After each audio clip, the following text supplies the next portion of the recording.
Wrapping up Radio Row Week here at the Super Bowl in Los Angeles, here at the LA Convention Center. Joe Roderick, Claibs Online. And joining us now is a former St. Louis Rams draft pick, one of the last St. Louis Rams draft picks. He is now a quarterback with the Washington Commanders. Garrett Gilbert joins us now. Garrett, have you gotten used to that name yet? No, I haven't. No, I definitely haven't. And it's I mean, to be honest, it was hard to get used to the football team for a while, right? So now we got to start over and get used to new name all over again. I was surprised that they ended up giving it, because football, it was unique. It wasn't you didn't have a mascot or anything like that, but no other sport had, you don't have they didn't change it to the Cleveland baseball team. They went to the Guardians. Yeah, it was very unique. There's no doubt about that. So what happens now to all of the Washington foot? I mean, that's all vintage stuff now. That's exactly right. I'm sure, it'll go on. You'll be able to find some of that stuff on eBay or something like that for years to come. And I'm sure the value will just go up, because it wasn't like they were the football team for what, 2 seasons? Right. Yeah. Yeah. So so how much Commander stuff have you received yet? I got one letter jacket. Okay. So I think they sent it out to everyone with the new logo and like a little note from the organization. So it's already too warm in Texas to wear it, so it's back in its box, but it was still cool to get it like the day after. It is such a rarity that teams change names and go through what you guys just went through in DC. Is that something the players discuss or joke about anything when it comes to that? Well, I think a couple of the guys got to be part of the jersey reveal, like the new uniform reveal, but they wouldn't say anything. And obviously I was only there for like the last 4 weeks of the season, so. But they wouldn't. They were. I guess they were told not to tell, and they kept to it, because they didn't say a word. They kept their mouths shut the whole time I was there. About, even if maybe they didn't know, but if whatever they did know, they didn't say. It was amazing to see the media trying so hard to get that, to get the leak of that. At the end, I mean, it was leaked a day early because somebody in a helicopter went above the stadium and was able to zoom in on into a window. Like, it was so big of a deal that somebody went through that much effort to find out. People love their football, don't they? Right. Even the stuff that doesn't actually have to do with football.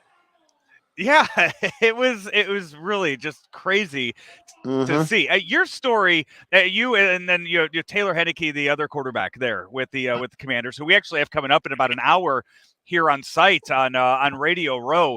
The story of both of you guys and where you both came from in your journey to the NFL, similar. You guys, he was the XFL, you were with the Alliance, but going through those steps to get to being in the positions you are now is pretty remarkable.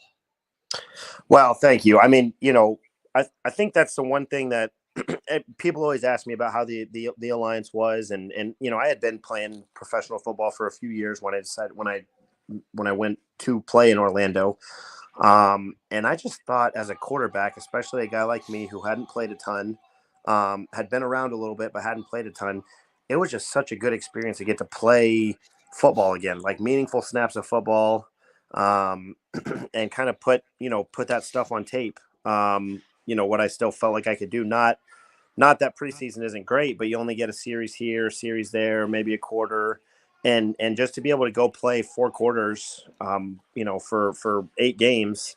Obviously it was unfortunate that the league didn't make it through the season, but it was so much fun. And I really enjoyed that experience a lot. Were there any rules in the Alliance that were different from what you guys had in the than what there is in the NFL? The actual game itself was very similar. The only difference was that when you scored, you had to go for 2. Mm-hmm. So that took a little while to get used to, just for the fact of, everyone wants to celebrate in the end zone and then run along the sideline back while the extra point team runs on. So, I mean, fortunately, they got this all squared away in the scrimmages. But they were asking everyone to celebrate, and then they're running the play clock for the 2-point conversion. So there was like 4 or 5 delay games the first week of the season because nobody realized they had to go back to the huddle. But other than that, no. I mean, it was just football. For the most part. As a quarterback, do you want to go for 2 every? I mean, it's 2 yard. When it's 2 yard, do you think you have it to get that every time? I think it's fun. I mean, it's it changes the game up a little bit, and it's certainly. I mean, I guess at that point, it's just like.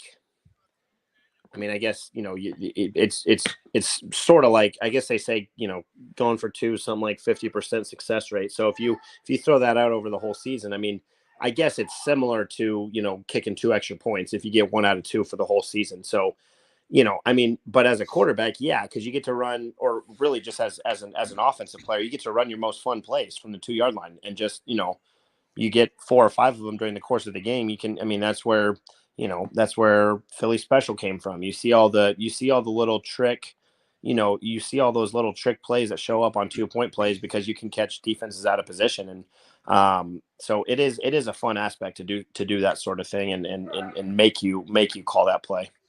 The Philly special, I mean, it's so rare to have a quarterback out there catching passes, but in those plays on the goal line, a lot of times you'll see offensive linemen that have opportunities to catch passes there.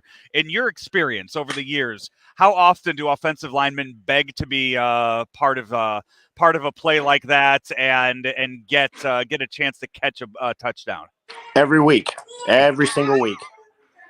The problem is the worst. Who is the worst one? The problem is, most of those guys, they don't make the catch in practice, so the coach can never trust them enough to call it. Who was the worst that begged and begged and begged every week? Gosh, that's tough. I've had a lot of guys. There was a guy that I played with at SMU. He was actually a defensive lineman and a really good athlete. His name was Margus Hunt, and he's made a good NFL career for himself as well. And he was 6'9". He blocked, he has the NCAA record for block kicks. He's from Estonia, and he was an Olympic thrower, and he came to SMU and they convinced him to join the football team. And he's, like I said, he's made it, but he could not catch a fade. We used to try and line up, and every week, every Friday, the day before the game, we'd go out there and just lob fades to him just to see if we could put one in for him, because he was 4 inches taller than everybody. And never, not once did he catch it, I don't think. Well, Garrett, it sounds like you got a lot going on. How many kids are running around back there? Surprisingly, that's just one. I was about to have to move to a quieter room, but yeah, that's I'm enjoying some family time right now for sure. But that's just one little 2-year-old can make that much noise, huh?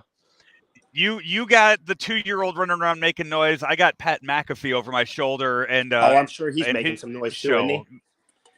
It has been all week long, just going absolutely insane. But it's got to be fun, right? I think it's fun at times because I'll sit here and I have my back to the stage, and every now and then you hear him just start screaming at people because there will be players or celebrities walking by, and he'll just be mid-show, and he will just start screaming at people that are walking by to get their attention, and then you see the cameras having to turn to show who the person is.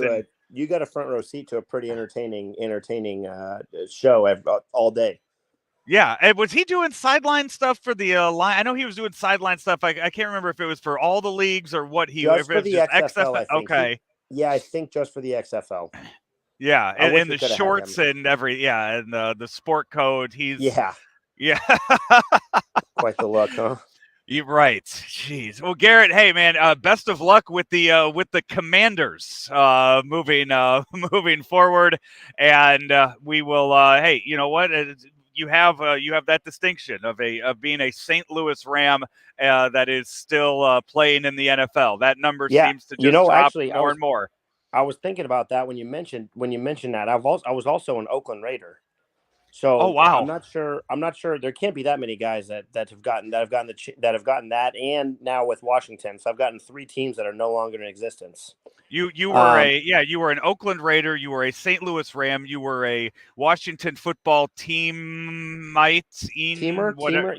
Yeah, teamer. You and an Orlando Apollo too. That's right. When you look at some of the team names that you have been on that no longer exist, it's pretty impressive. Huh? It is. Garrett, hey, I appreciate it. Thanks so for having much, me on. man. Appreciate it. Yeah, At Western Illinois University, limits are meant to be pushed. Because the best change happens when people think in new and unexpected ways. At WIU, you'll experience a world where your presence matters, where your ideas take flight, and your determination opens the door to possibility. At WIU, we create a world that's brand new.